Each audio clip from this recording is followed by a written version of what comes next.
Hi, I'm Brendan Bushy. This is my second shot at this video.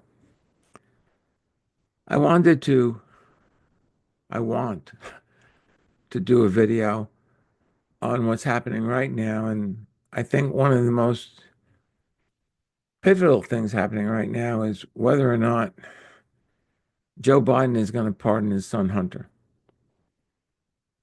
So I want to address that. I have a number of reasons why I don't think he should. It's not illegal for him to pardon his son. So I can't say it's illegal for him to do that. I don't think it's right for him to pardon his son. Um, One, off the top, reason is that he said he wasn't going to.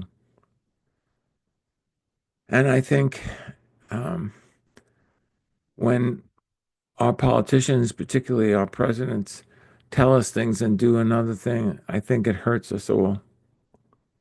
So I think he said he wasn't going to do it. I think he should maintain that position. The other thing is I have a problem with pardons, at least most pardons. I think every president I've known in my lifetime, or even I was born in 46. So Truman was president. When I didn't know him, wasn't that aware of him initially, but I don't know the extent to which Truman or Eisenhower was involved in pardoning people. And I like both those guys. And I don't think either one of them was perfect. But I think they were a better class of president than we've had since then. Um, I know, I think George H.W. Bush pardoned his son Neil. I think Jimmy Carter pardoned his brother Billy. I'm not sure about all this. I'm going by memory here. And I think other presidents, certainly other presidents, have pardoned people. I don't think it's a good thing.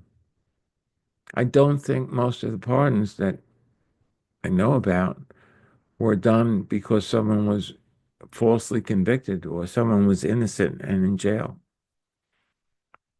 So I think pardons only further what I think has become uh, a chronic condition of lawlessness, or um, yeah, I guess I'll go with lawlessness in our country.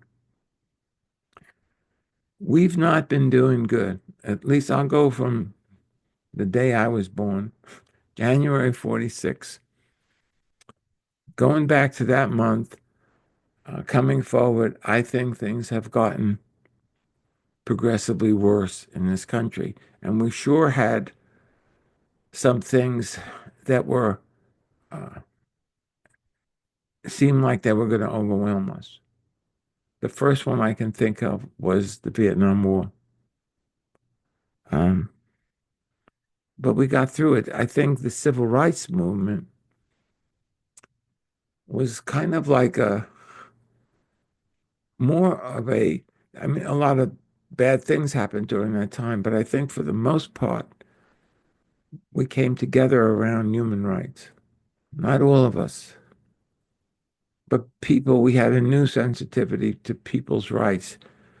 So civil rights, women's rights, we were making some progress in that regard. I think after the Vietnam War, we were sort of, I don't, I don't know that we were losing ground at the rate we're losing ground now.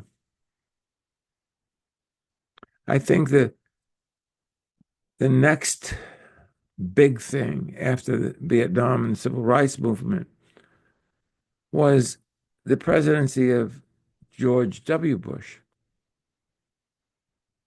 and 9/11 and Bush taking us into Iraq.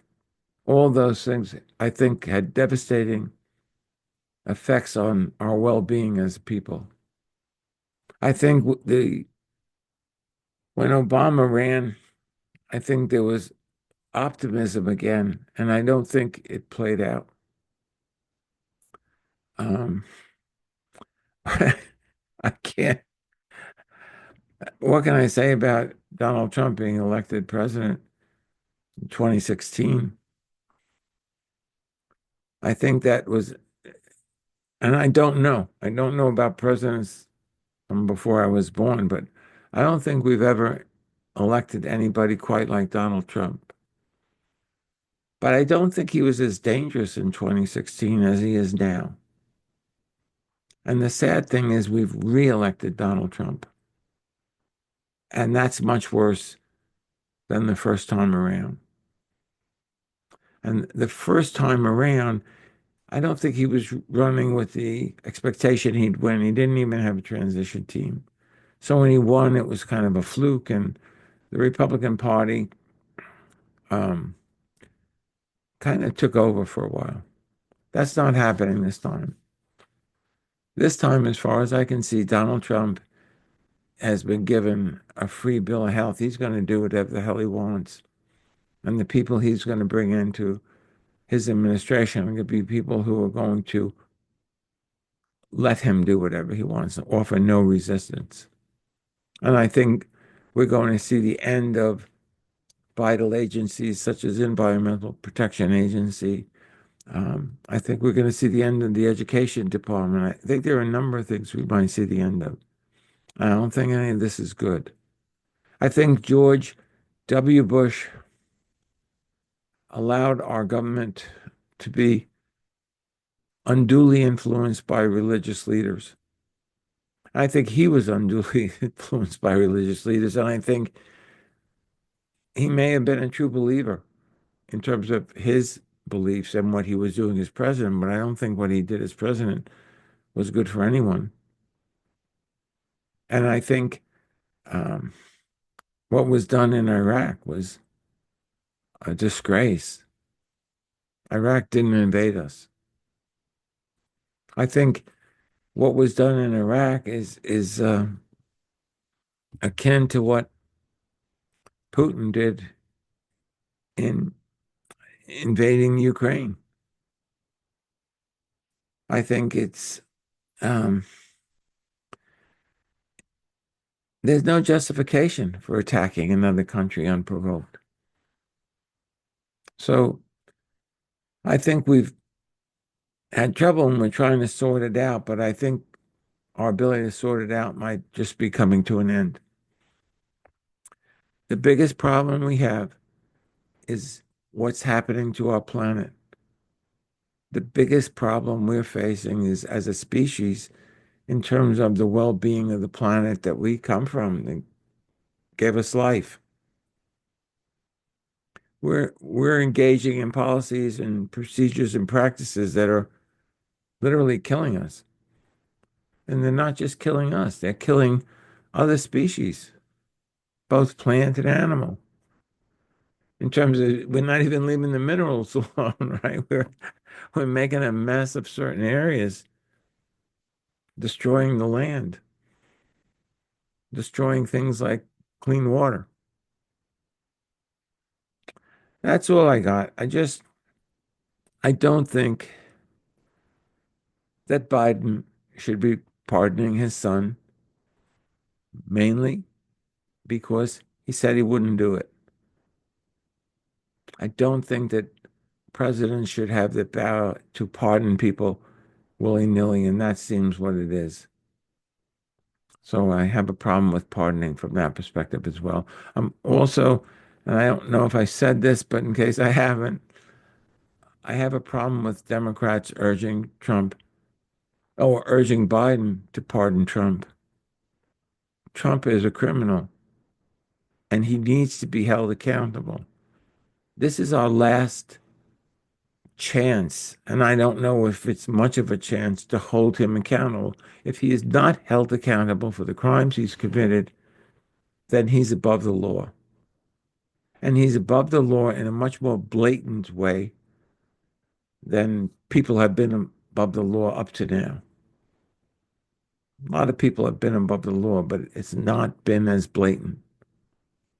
When it reaches this level of blatancy, when it reaches this level of complacency on our part, acceptance on our part, we have a problem. And I don't know that we come back from that problem. And I don't know what kind of consequences we're going to experience as a result of having a criminal run our country. That's all I got. Thank you for listening to me. Take care.